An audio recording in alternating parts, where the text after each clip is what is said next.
Right, so we're here at the IMAS gym. I'm with Savvy, and we're going to go and talk about round kicks. Now, there was a fantastic event a couple of weeks ago, which I'm sorry I couldn't attend, which was the Chun gathering. But a couple of my guys went, and there was consequently some videos afterwards, and some great fights organised by Dwayne, I believe, showing great heart, good skill level, and balls, more importantly than anything else. Because I tend to find that people don't like to put their money where their mouth is. So anytime practitioners, especially Wing Chun guys, go into that environment, much respect. Now, there was a lot of talk about the round kick and where its place is in Wing Chun, and I gave some of my points of view on it, and I'm getting a load of personal messages, so I thought, why not just do a video, makes it easy. Okay, so let's start from the start. The round kick. The round kick, as I saw some of the people apply it and how people generally do, is very Thai boxing style, so by definition, that's not a Wing Chun technique. It's not that there isn't a round kick in Wing Chun, it's just that it's applied a little bit differently with a slightly different focus, okay? So if we understand a little bit about the standard round kick, you know, I have my opponent over here in a Muay Thai match, there's people watching and there's a big play there and they smash it in, okay? There's big movement in the hands, big in the legs, because they want maximum power, maximum damage. It's also a spectator sport. So there's a lot of people over there and everyone's like, hey, every time you throw a kick. When I was in Thailand, I spent a few years over there, going back and forward, and every time I threw a kick, they hated it, because it was silent. You know what I mean? There wasn't too much going on in my body, but the impact was big on my opponent's body. They didn't like the big show, okay? So it's applied a little bit differently. It's not to say that that standard kick doesn't damage. It does plenty of damage. But like with everything, if you concentrate too much on one aspect, you lose out some other aspects. And it's no secret that Thai boxing lacks a little bit in the hand fighting department in terms of punches, okay? So with that in mind, we've also got to give you a different way of looking at things, because we're Wing Chun practitioners, right? Kicking range, punching range, kicks and punches, kind of like pedestrian level thinking. What we do is a lot more sophisticated than that. So we're talking joint depths, right? To say that this is kicking range is not strictly true, because I could be here and still kick. Yeah. To say over here isn't grappling range, isn't grappling range, and I can't use my feet to do trips and throws and stuff. Of course I can, right? It's just because people attach a particular feeling or want to this, like this is my leg, it's for kicking, it'll only be that. But what it is a lower body architecture that I'm going to use to distort and manipulate my opponent. Yeah, no different than what you do with your upper body. The legs are as articulate as the upper body if you train in that way. Alright, so let's talk a little bit about the power of the Wing Chun kick and how it's delivered. So like I said, the standard Muay Thai, please switch off me please. The standard Muay Thai kick is a big horizontal chopping of the shin all the way in. And yeah, it hurts, but think about all the things I give up. I rotate through, I mean everybody's seen it when the Thai boxers are shadow boxing, and they'll kick and they'll go all the way through and they'll spin, right? That means that they don't have that much control of their body. There are big gaps in there where my opponent can take advantage of this situation, right? And as Wing Chun practitioners, we don't allow that. Secondly, if I swing my arms down, yeah, it helps generating lots of power, but I've got nothing to occupy these gates over here. So I mean, what is he going to do? He can time in and start smashing me. So, you know, things to bear in mind over there. But how am I going to hurt this guy? So the Wing Chun kick, as we do it, is applied a little bit differently. First of all, let's figure out our target area. For now, we'll just keep it along the thigh over here, because that's how people think of round kicks, all right?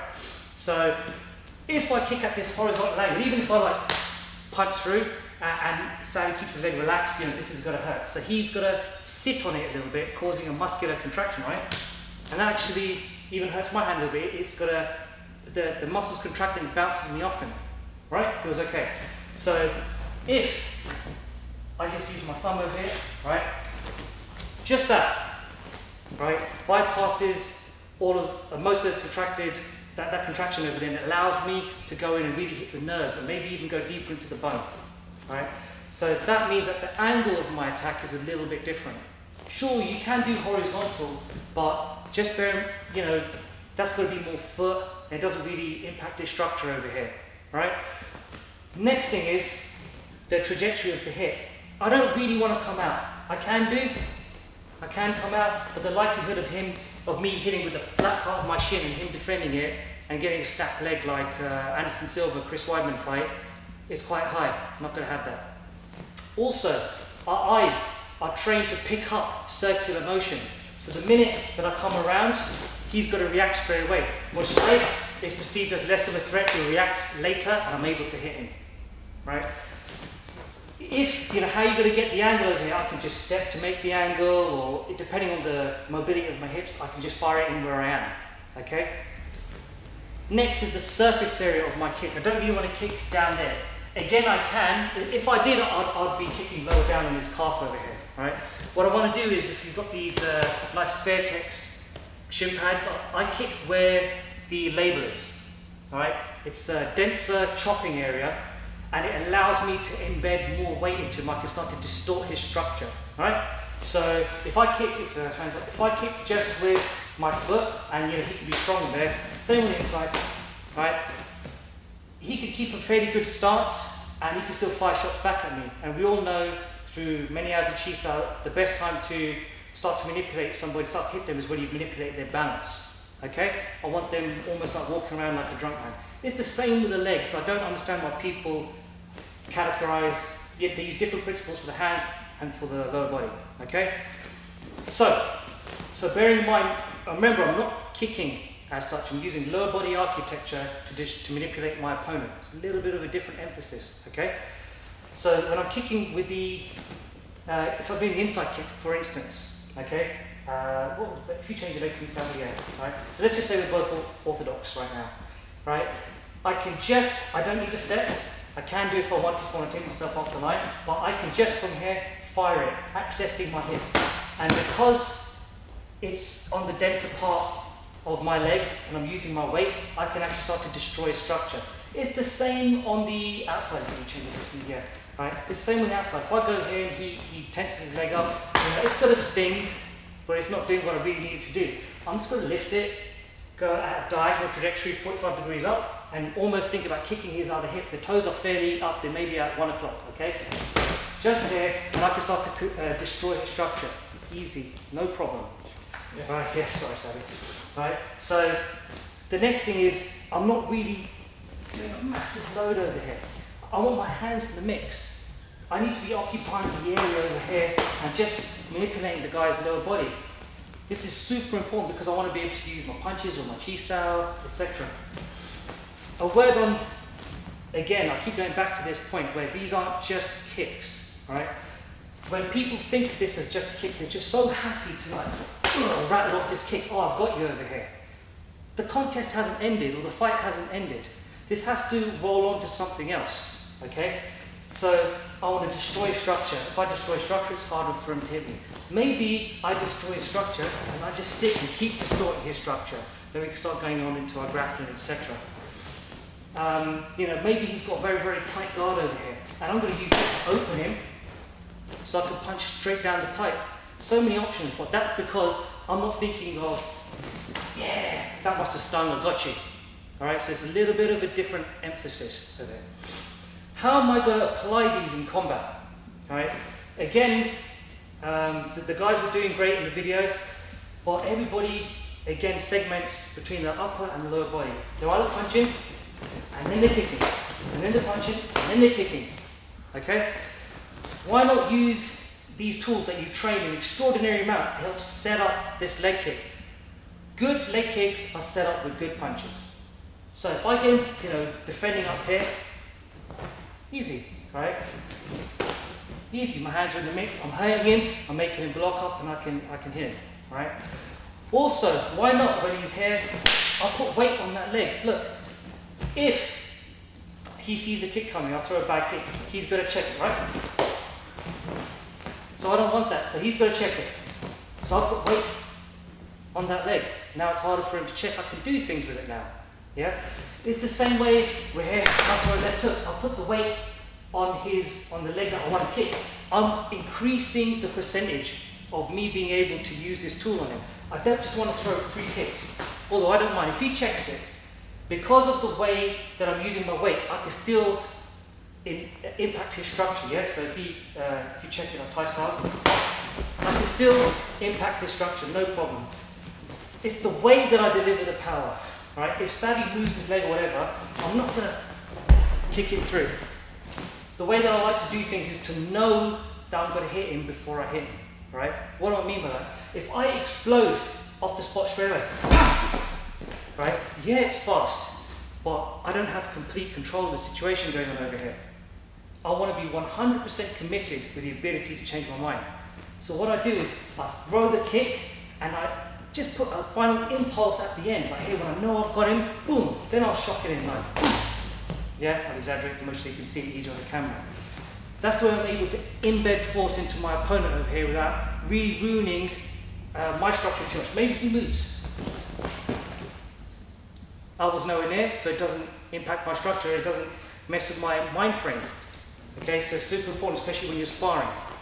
So how can we train this, right? So I've got a couple of ways that we can train. Let's get the kick shield over here. Alright? So I'll take it across so it's easier to see.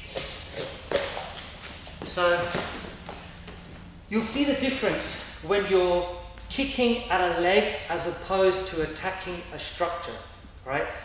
I'm here, I'm Thai style, and I'm going to swing it in, and it's here. And it's very impressive, you know, makes a loud noise, everyone's like, ooh, you know. But that's not what it's all about. Wing Chun's like the silent killer, you know what I mean? So we're here, I'm just going to embed my structure into his leg, and just boom. It's no problem, yeah? I can completely destroy the structure over here. Again, I'm going to swing up like I'm walking, and just inject that power right at the end. Just here, boom. No problem, just snap that arm back. Oh, snap that leg back, or step forward. Is really, really up to me.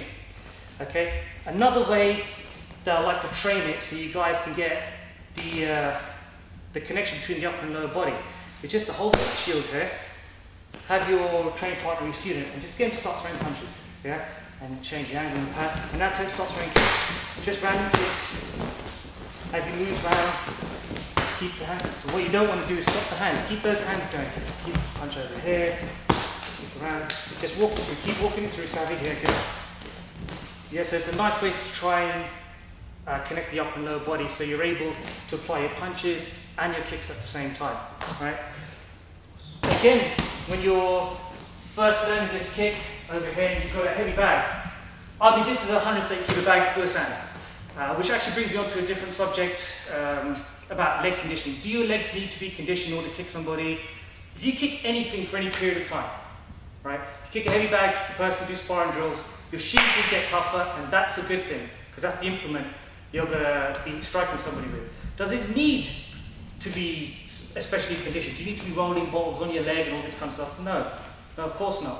But if you're doing a lot of sparring or fighting, whatever, it helps to have a conditioned leg, or make conditioning a byproduct of your training as opposed to a focal point where you go in and spend, you know, an hour destroying the hell out of your shins, right? So when we're developing this kick over here, nice and simple, I'll take my hands out of the situation. Just keep my hands on the hips over here, and we're going to try and use that spinal rotation same way as you're doing some of your whipping punches, right? So from here, I'm just going to throw the kick back. Same on the other side. Right? Really simple. I throw the kick, eject, and pull back. You know, then I can start to have my hands on the bag. Yeah? Easy. And then I can do the same drill that I've done with Savvy over here on the bag. So I'm just constantly working and moving and throwing punches and kicks and knees and change the distance and move around. Yeah, and I'm always in position. Always have control of my weight and my balance, and I'm always able to use all my architecture, all weaponized architecture to try and embed force and destroy my opponent. Hence the free sparring, so you know I'm not talking shit.